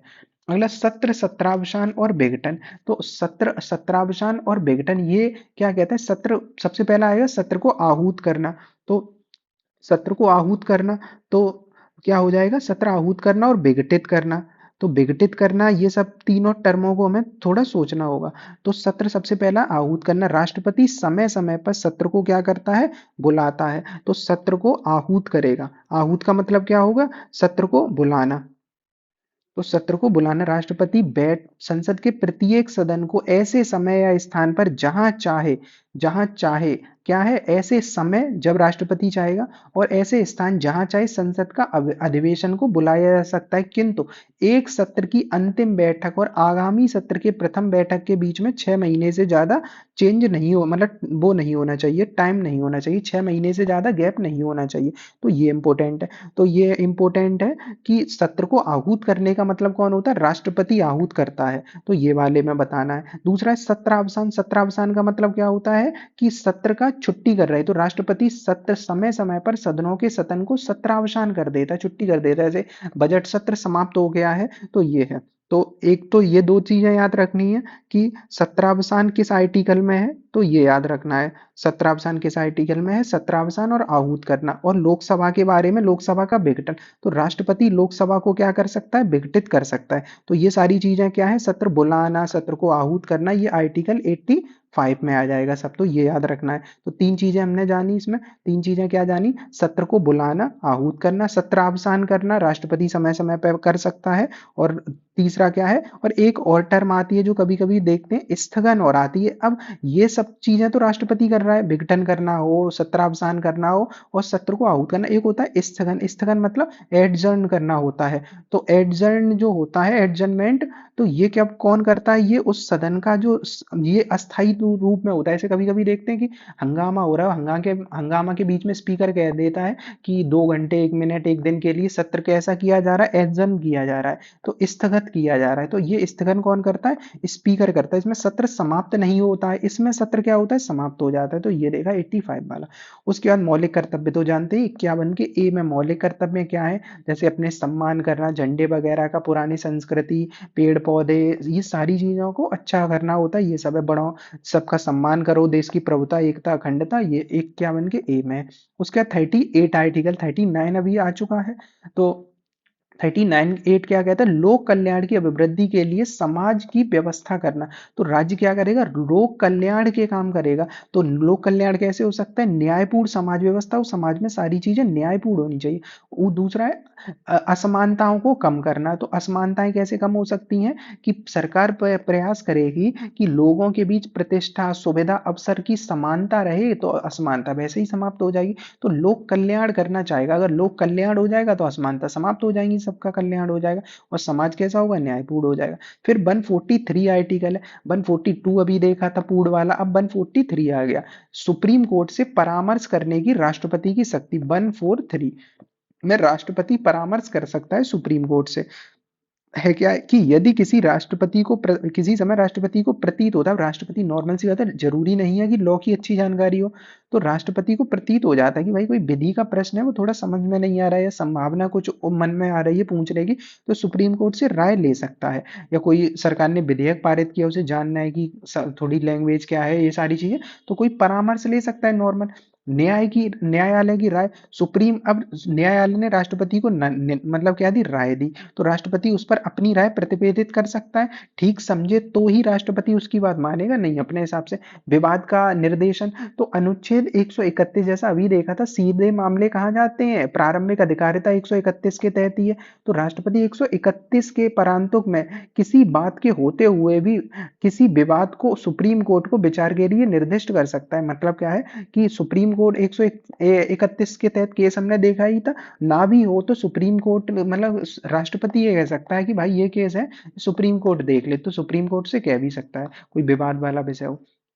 169 विधान परिषदों के लिए सृजन और उन्हें उत्साधन की बात कहता है। अब ये क्या हुआ कि जैसे अभी क्या है, 6 राज्य ऐसे हैं जहां पे विधान परिषद है। कौन कौन से 6 राज्य है उन्हें देख लेते हैं। तो 6 राज्य वो क्रम से ही है वैसे तो। एक है महाराष्ट्र, और महाराष्ट्र के नीचे कर्नाटक। तो दो तो ये हो गए, महाराष्ट्र और कर्नाटक। दो इधर के मिल जाएंगे, कौन सा, आंध्रा, मतलब ये वाला तेलंगाना, तेलंगाना के बाद आंध्र प्रदेश, दो ये हो गए। ऊपर कौन से, एक है यूपी, और यूपी के पड़ोसी है बिहार। ये 6 राज्य हैं, यहाँ पे विधान परिषद है। अब हुआ क्या था, विधान परिषद जरूरी तो होती नहीं है, बाकी राज्यों में नहीं है। तो संसद की शक्ति क्या है, संसद विधि द्वारा किसी विधान परिषद का उत्साधन, मतलब हटा सकती है, बना सकती है, सारी चीजें कर सकती है। और जहाँ पे नहीं है वहां बनाया जा सकता है। उत्साधन मतलब खत्म कर दिया जा सकता है। विधान परिषद मतलब विधानसभा क्या करेगा इस मामले में, यह तब संभव है, मतलब राज्य विधानसभा का संकल्प है तब संभव है जब उस राज्य की विधानसभा ने इस आशय से संकल्प विधानसभा के कुल सदस्यों के बहुमत द्वारा उपस्थित और मतदान की 2/3 से पारित किया हो। तो संसद की जो शक्ति है ना 169 के तहत बनाना विधान परिषद को, वो तब लागू होगी अब राज्य की विधानसभा, क्योंकि राज्य को ही तो चाहिए विधान परिषद, तो राज्य की विधानसभा 2/3 से विधेयक पारित करेगी कि हमें भाई क्या चाहिए, विधान परिषद चाहिए। तो क्या करेगा, ये संसद के पास जाएगा, तब संसद इसे बना सकता है। ऐसे ही इस विधानसभा को लगे कि नहीं अब विधान परिषद को हटाना है, तब भी सेम प्रोसेस होगी। संविधान में संशोधन होगा क्या इसमें, तो इस ऐसी कोई भी विधि संविधान के संशोधन 368 के प्रयोजन के लिए इस संविधान में संशोधन समझा जाएगा, क्योंकि ये बड़े चेंजेस हैं। पूरे सोचो राज्य के सिस्टम में ही चेंज हो गया, तो 368 के तहत इसे समझा जाएगा चेंज। अगला है, अभी हमने 75 देखा था, फिर 76 भी देख लिया, अब आ गया 77 आर्टिकल। 77 है भारत सरकार के कार्य का संचालन करना। सरकार अभी चुन गई थी 75 में, हम प्रधानमंत्री वगैरह सारे लोग। 76 में वकील भी रख लिया था, अब वकील भी हो गया, सरकार भी बन गई, 77 में कार्य करने लगे। तो कार्यों का संचालन कर रहे हैं। तो क्या हुआ कि कार्यपालिका की कार्यवाही है, तो भारत सरकार समस्त कार्यपालिका की कार्यवाही है, राष्ट्रपति के नाम से ही तो होती, सिग्नेचर राष्ट्रपति का होता है। आदेशों का प्रमाणन तो राष्ट्रपति के द्वारा ही होता है, कार्यों का आवंटन भी होता है। तो सारी चीजें कौन सी है, मतलब कार्य करना 77 में आर्टिकल के तहत है। उसके बाद है अनुच्छेद 24। अनुच्छेद 24 ये कहता है कि छोटे बच्चे जो होते हैं वो फैक्ट्री में काम नहीं करेंगे। तो 14 साल से कम के बच्चे जो होंगे कारखाने या खान में काम नहीं कराया जाएगा, क्योंकि उससे जीवन को संकट होता है। तो 14 वर्ष से कम 24, तो ऐसे याद कर लेना, 14 आर्टिकल है, मतलब 14 उम्र है, 24 वाला है। तो ये हो जाएगा। उसके बाद है अनुच्छेद 266। 266 हमने 67 तो अभी देखा ही था, आकस्मिक वाला। तो उससे पहले उसमें आकस्मिक रुपए था, नॉर्मल भी तो रुपए होता है, तो नॉर्मल रखा जाता है 266 में। तो भारत सरकार और राज्य सरकार की संचित निधियां और लोक लेखे, संचित निधियां भी है, संचित निधियां के साथ लोक लेखे हैं। तो इसमें लोगों का रुपए रखा होता है, जैसे बैंक में डले होते हैं जो एफडी वगैरह, ये सारी संचित निधि है। सरकार का जितना रुपए सरकार के पास होता है वो सारा संचित निधि में होता है। तो भारत सरकार द्वारा प्राप्त सभी राजस्व हो, सभी ऋण हो, जितना भी रुपए, एक एक रुपए सब भारत की संचित निधि में होता है। किसका, वो रुपए भारत सरकार का। राज्य का भी ऐसा ही होता है, तो राज्य सरकार द्वारा प्राप्त सभी जो होंगे वो राज्य की संचित निधि में होंगे। तो ऐसा पूछे क्या राज्य की संचित निधि होती है केंद्र की ही होती, दोनों की अलग अलग होती है, राज्य की केंद्र की। 266 वाला देखा आर्टिकल। 267 में क्या था, अगर ये संचित निधि से तो रुपए तब निकले ना जब प्रस्ताव पारित होगा, और प्रस्ताव इमरजेंसी में आ नहीं पाए तो क्या होगा, 267 बना देती है संसद। तो ये है राष्ट्रपति के पास जो पावर होती। अब 74 भी आ चुका है पेपर में, 75 अभी देखा ही था, आ भी चुका है, तो ये 74 भी आ चुका है आर्टिकल। इसमें मंत्रिपरिषद राष्ट्रपति को सहायता सलाह देंगे। अब ये थोड़ा वैसे तो पढ़ने में उल्टा है, 75 में मंत्रिपरिषद की और प्रधानमंत्री की बात करी जा रही है, उन्हें नियुक्त करेगा राष्ट्रपति। और 74 में कह रहे हैं कि राष्ट्रपति को सहायता और सलाह देगी कौन, मंत्रिपरिषद। तो ये है, तो मंत्रिपरिषद के जो कार्य है ना वो पहले हैं और उनकी नियुक्ति बाद में है। तो राष्ट्रपति का कर्तव्य होगा कि क्या करेगा, सलाह के अनुसार कार्य करे, और पुनर्विचार का अधिकार होता ही है। तो ये वाला है। पर क्या है, राष्ट्रपति मंत्रिपरिषद के किसी विषय पर जिस पर किसी मंत्री ने निर्णय लिया है किंतु मंत्रिपरिषद ने विचार नहीं किया है, विचार की अपेक्षा के लिए रख सकते हैं कि भाई सब लोग विचार कर लो तब हमारे पास लेके आना। उसके बाद है 217। 215 देखा था अभी, 216 भी शायद आया था, 217 क्या है, उच्च न्यायालय हाई कोर्ट के न्यायाधीशों की नियुक्ति और पद की शर्तें। तो नियुक्ति भी आ जाएगी और पद की शर्तें। तो नियुक्ति हाई कोर्ट की कैसी होती है? अब लगेगा हाई कोर्ट का पहली नजर में कि हो सकता है राज्यपाल या फिर विधानसभा विधान मतलब ऐसा कुछ हो सकता है। तो होता कैसा है कि प्रत्येक राज्य के हाई कोर्ट का न्यायाधीश भारत के राष्ट्रपति द्वारा चुना जा नियुक्त होता है। किसके द्वारा नियुक्त? नियुक्त कौन करता है? भारत का राष्ट्रपति। क्योंकि भाई कोर्ट जो है ना अपने यहाँ एकल कोर्ट सिस्टम चलता है, मतलब कोर्ट सिस्टम अलग अलग नहीं। राज्य और केंद्र के पास शक्तियों का डिवाइड तो है, समवर्ती सूची और राज्य सूची, पर कोर्ट जो है वो कोर्ट सब सुप्रीम कोर्ट के अंतर्गत ही काम करते, ऐसा नहीं है कि अलग अलग है। तो इस वजह से पूरा सिस्टम राष्ट्रपति के निर्देश से ही करेगा। तो हाई कोर्ट के जो जज होंगे उनकी नियुक्ति कौन सी होगी? राष्ट्रपति के द्वारा। कार्यकाल क्या होगा?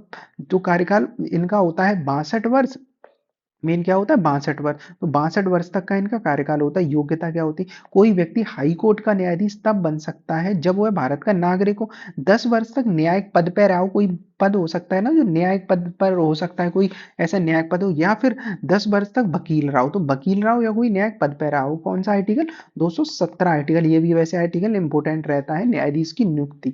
तो 217 नियुक्ति वाला। 110 धन विधेयक है, तो इसमें तो ज्यादा है ही नहीं पढ़ने का, सबको याद होता है। 110 क्या है? धन विधेयक है। अब धन विधेयक होता क्या है? तो किसी कर को लगाना, हटाना, उसमें चेंज करना और बदलाव, ये सारी चीजें क्या होती हैं? धन विधेयक में आना है। जैसे डेफिनेशन लिखनी हो, कुछ ना पता हो, तो यही है कि क्या कह सकते हैं कि धन विधेयक वह विधेयक है जिसमें क्या किसी कर को लगाना, किसी कर को हटाना, किसी कर की दरों को कम या ज्यादा करना, ये सारे प्रावधान किसमें आते हैं? धन विधेयक में आते हैं।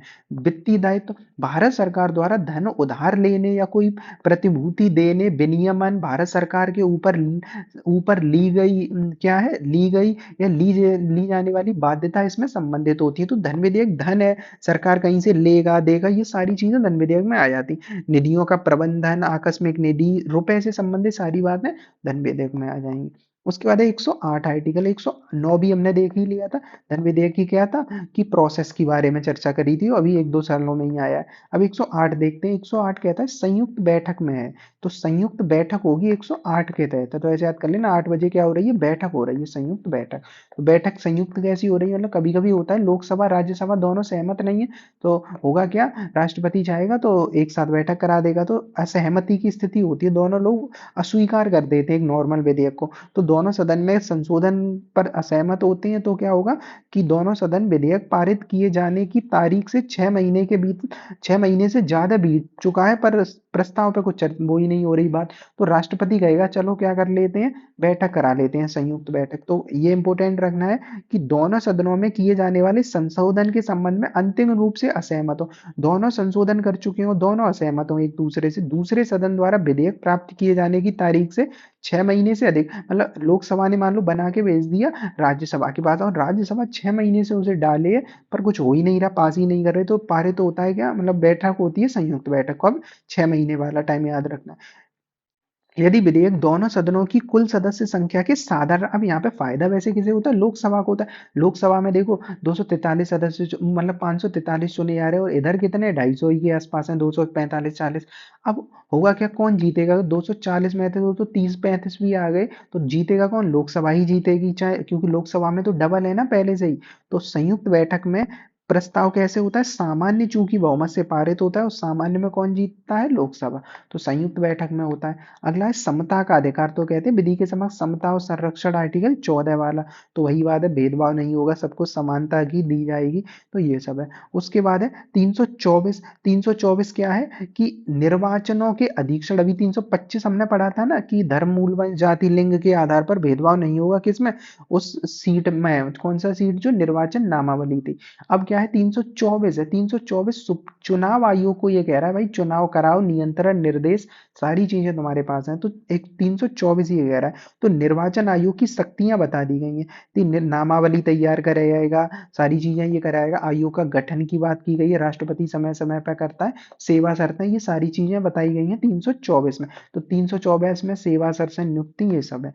उसके बाद 123 होता है अध्यादेश, जैसे कि जब संसद के दोनों सदन सत्र में ना हो, संसद के तो दोनों ही सत्र होते हैं, तो सत्र नहीं हो और राष्ट्रपति को लगे कि भाई कार्रवाई बहुत जरूरी है, कोई विधेयक लाना है, तो कब, जब सत्र में सदन ना हो, मतलब लोकसभा राज्यसभा ना बैठे हो, राष्ट्रपति को लगे बहुत जरूरी है, तो अध्यादेश ले आएंगे।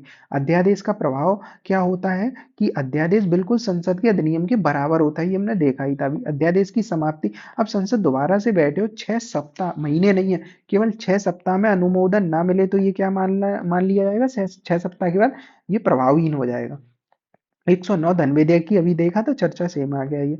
एक 59 देखें तो राष्ट्रपति के कार्यकाल की शर्तें, अभी देखा था ये शर्तें 59 में होंगी, तो 60 में क्या हो जाएगा, शपथ हो जाएगी। तो ये विधानमंडल, राष्ट्रपति के, जो राष्ट्रपति होती है संसद या किसी राज्य के विधानमंडल का सदस्य नहीं होना चाहिए, हमें पता है, लाभ का पद नहीं होना चाहिए। राष्ट्रपति को आधिकारिक निवास और संसद द्वारा निर्धारित वेतन भत्ते दिए जाते, कौन निर्धारित करेगा, संसद, राष्ट्रपति को जो मिलेगा। परिलब्धियों में कमी नहीं, मतलब उनके वेतन भत्ते, कोई चीज में सुख सुविधा में कमी नहीं आएगी सत्ता के जब तक वो रहेंगे। 280 वित्त आयोग हो गया। वित्त आयोग कब होता है, 5वें वर्ष गठन होगा, ये है हर 5वें वर्ष बाद। कितने सदस्य होते हैं, 5 ही सदस्य होते हैं। तो ये वाले केंद्र राज्य के बीच और पंचायत नगर पालिकाओं के बीच सारी संसाधनों के बारे में इसमें बात होती है। अब एक आया 191 आर्टिकल, सदस्यों की अयोग्यता, ये भी हमने खैर रिपीट ही है। 102 वाला जो देखा था, तो 191 है लाभ के पद, मानसिक स्वास्थ्य, दिवाली और नागरिकता के बारे में। फिर आर्टिकल 30 है, ये कुछ रिपीटेड आगे, कि जैसे 30 है अलग अलग सालों में आए तो उसी हिसाब से क्रम में डले थे ये। तो 100 वो आर्टिकल 30 कौन सा, अल्पसंख्यक का, जो अभी देखा था शैक्षणिक संस्थान वाला, तो स्थापना वगैरह उनकी बात की गई है कि जो स्कूल खोले जाएंगे मदरसे टाइप के, तो अल्पसंख्यक वर्गों को अगर लगता है कि उनकी धर्म और भाषा को के पसंद के संस्थान कम है, उनका प्रशासन चलाना है, तो इसमें किया जा सकता है। जेड ई महानगर का देखा था, तो ये जेड ई वाला कौन सा है, महानगर का हो गया।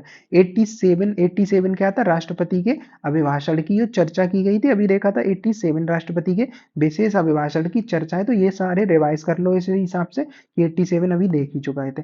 वैसे ही 142 भी हमने देखा था, 142 में पूर्ण न्याय की बात की गई थी, तो 142 हो गया। 79 क्या था, 79 संसद के गठन का प्रावधान था, और संसद में राष्ट्रपति होता है, बिल्कुल शामिल होता है। लोकसभा निम्न सदन, राज्यसभा उच्च सदन या द्वितीय सदन कहलाता है। 129 अभिलेख न्यायालय था। 215 कौन सा था, हाई कोर्ट, और 129 कौन सा था, जो सुप्रीम कोर्ट था। अब अभिलेख न्यायालय का हमने देखा था, अवमानना के लिए दंड दे सकता है, और अपने जो केस होंगे उन सबको लिख के रखा जाएगा उसमें, तो ये हुआ। उसके बाद 153 राज्यपाल की नियुक्ति की बात करते हैं, तो ये नहीं पढ़ा था अभी हमने। 153 क्या है, राज्यपाल की नियुक्ति की बात करेंगे। तो राज्यपाल की नियुक्ति राष्ट्रपति के हस्ताक्षर के द्वारा होती है ये, और केंद्र सरकार, मतलब 153 आर्टिकल में नियुक्ति की बात है। राज्यपाल तो हमने देखा ही था, पर 153 में राज्यपाल की नियुक्ति का प्रावधान है, ये हो गया। आर्टिकल 21 हमेशा ही जरूरी होता है, प्री हो, मेंस हो, इंटरव्यू हो, कोई सी स्टेज हो और कोई सा एग्जाम हो। सबसे ज्यादा जो आता है वो कौन सा आता है, आर्टिकल 21 ही। तो जीवन और क्या है, जो होता है ना जीवन का अधिकार, जीवन और व्यक्तिगत स्वतंत्रता, जो है पुट्टा स्वामी केस में कहा गया था कि जो प्राइवेसी है, राइट टू प्राइवेसी, तो व्यक्तिगत स्वतंत्रता का संरक्षण करता है, और जीवन का अधिकार का बात कहता है आर्टिकल 21। मौलिक अधिकार है, देख ही चुके, फंडामेंटल राइट है, जीवन का अधिकार देता है, व्यक्तिगत स्वतंत्रता देता है, और विधि द्वारा स्थापित प्रक्रिया के बिना वंचित नहीं किया जा सकता है। जैसे कि किसी को फांसी की सजा देनी है आतंकवादी को, तो अब तो इनके फंडामेंटल राइट असल में छीने जा रहे हैं। क्यों छीने जा रहे हैं, क्योंकि विधि के द्वारा स्थापित प्रक्रिया के माध्यम से छीना जा रहा है, नॉर्मल नहीं छीना जा रहा है। जब कुछ किया है इस वजह से छीना है।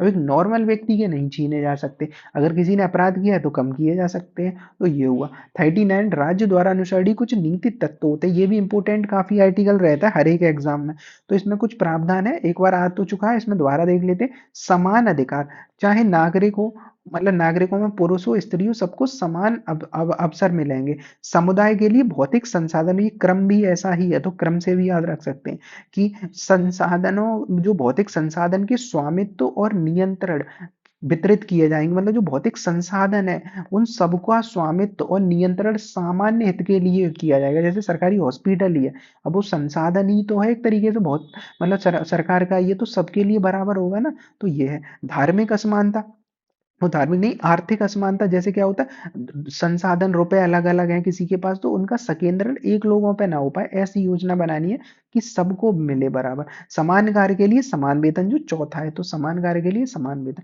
आर्टिकल 54 है राष्ट्रपति के निर्वाचन के बारे में। तो राष्ट्रपति का निर्वाचन मंडल के बारे में बात करेंगे तो सदस्यों राष्ट्रपति निर्वाचन के एक निर्वाचक मंडल द्वारा चुना जाता है। उसके बाद है संसद के सदस्य, निर्वाचन मंडल में संसद के दोनों सदनों के सदस्य जो निर्वाचित होते हैं, अभी देखा था मनोनीत नहीं होते हैं। विधानसभाओं के सदस्य क्या इसमें होते हैं? बिल्कुल होते हैं। केंद्र शासित के दिल्ली पौंडुचेरी के होते हैं। आर्टिकल कौन सा है? 54 है। प्रेसिडेंट जो है निर्वाचन, तो वो कौन से आर्टिकल 54 में है, तो ये इंपॉर्टेंट रहता है आर्टिकल।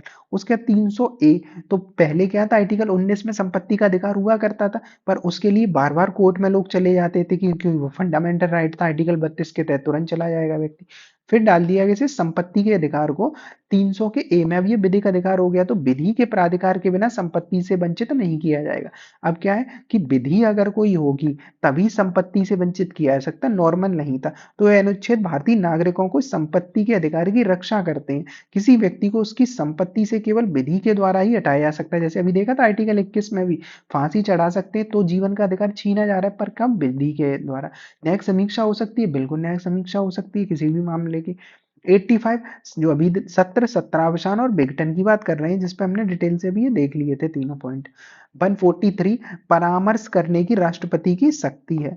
उसके बाद मतलब एक एक आर्टिकल एक से ज्यादा बार भी कई बार पूछे जा चुके हैं, तो ये इंपॉर्टेंट ध्यान में रखना। और ये सीधे दो तरीके से आर्टिकल आए थे, ये कुछ आर्टिकल आए थे डायरेक्टली ऐसे पूछ लिया यही 128, कभी कभी क्या पूछा ये वाला स्टेटमेंट दे दिया या इनमें से कोई पॉइंट दे दिए, तो ऐसे पूछे गए थे। तो ये क्या है, एक जो सुप्रीम कोर्ट की बैठकों में सेवानिवृत्त न्यायाधीश की उपस्थिति, तो ये आर्टिकल अभी वैसे ही करंट में चल रहा है कि सेवानिवृत्त मतलब जो रिटायर्ड जज हो चुका चुका है उसे 128 के तहत दोबारा से उपस्थित कर किया जा सकता है, मतलब बुला लिया जा सकता है, पर उनकी परमिशन से ही।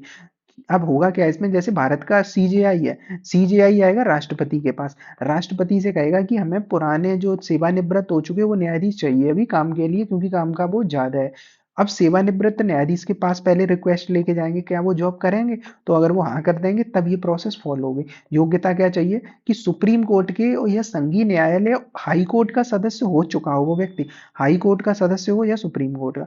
अधिकार विशेषाधिकार सारे मिलेंगे जो नॉर्मल मिलते हैं, तो आमंत्रित न्यायाधीश को उच्चतम न्यायालय के न्यायाधीश के सभी अधिकार मिलेंगे, काम कर रहा है उतने दिन तो सभी मिलेंगे।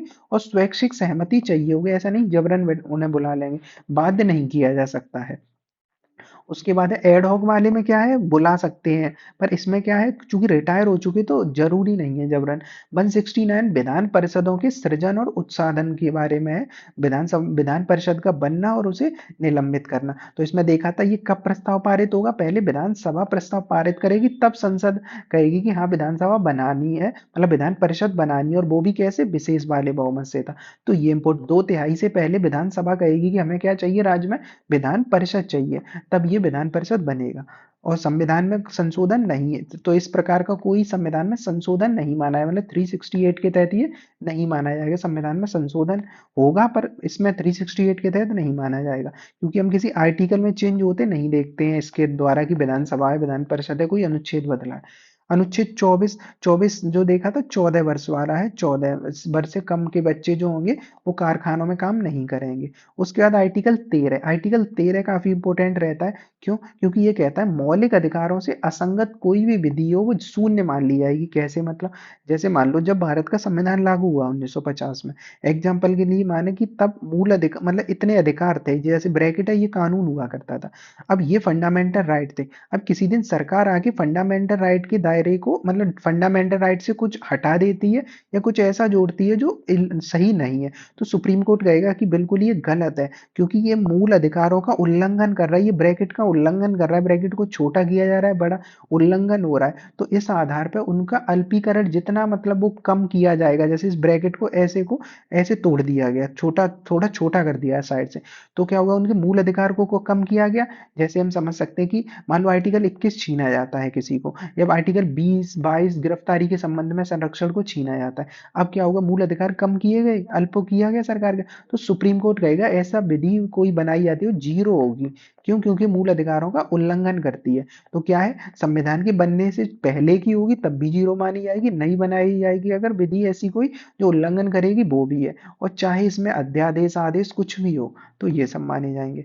उसके बाद 266 अभी देखा था आकस्मिक निधि वाला जो था वो है। तो समेकित निधि 266 में नहीं, सिविल में आकस्मिक निधि थी। 66 में क्या था कि जो लोक लेखे थे और भारत सरकार के द्वारा जो क्या था समेकित निधि की बात करता है, तो लोक लेखा निधि की बात जो करता है वो इसमें बात करी गई। ऐसे ही राज्य का होता है। लोक लेखा क्या होता है, अन्य सभी जो होते हैं लेखे वो लोक लेखे में आते हैं। जैसे जब बैंक में हम रुपए जमा करके रखते हैं लंबे समय के लिए, वो सब इसी में जाते हैं। तो ये हो गया। उसके बाद है अनुच्छेद 82। अब अनुच्छेद 82 अभी चर्चा में चलेगा ही चलेगा क्योंकि अब जनगणना होने वाली है। तो प्रत्येक जनगणना के पश्चात पुनः समायोजन। तो 82 के तहत क्या होता है, परिसीमन आयोग है। तो परिसीमन आयोग का मतलब है सीमा का दोबारा से परिसीमन किया है, मतलब सीमा को दोबारा से निश्चित किया जाएगा। जैसे जनसंख्या या क्षेत्र के आधार पर पहले जो जिला था उसमें थोड़ा बहुत जनसंख्या ज्यादा कम की वजह से क्षेत्र में चेंज आ सकता है, सीटों में कुछ बदलाव आ सकता है। तो 82 के तहत परिसीमन आयोग ये काम करता है। तो सीटों का आवंटन, तो प्रत्येक जनगणना पूरी होने के बाद क्या होगा, लोकसभा में राज्यों की सीटों का आवंटन पुनः समायोजित किया जाता है। प्रादेशिक निर्वाचन क्षेत्रों का भी विभाजन होता है इससे, और प्रभावी इनका होता है 2026 तक अभी स्थगित करके रखा है। तो 2000 अभी क्या है 82 के तहत 26 तक स्थगित है। तो अगला वाला वैसे ही अभी जनगणना जो 2021-22 में होनी थी वो अभी 27 के आसपास सुनने होगी। तो उसमें ही क्या है तभी ये दोबारा से एक्टिव हो जाएगा 82। तो क्या है परिसीमन है। उसके बाद है 78 77 अनुच्छेद कौन सा 77, भारत सरकार के कार्यों का संचालन जो है कि कार्य कोई भी करती है सरकार तो 80 से वो 77 के तहत करती है। तो ये देखे हमने पिछले 30 सालों में कोई भी जो आर्टिकल आए थे, एक से ज्यादा बार आए एक बार आए, उन सबको हमने डायरेक्ट आर्टिकल्स को इस वीडियो में हमने कवर किया है सारे के सारे। तो ये हमने यूपीएससी के पूरे टॉपिक को किया है कवर।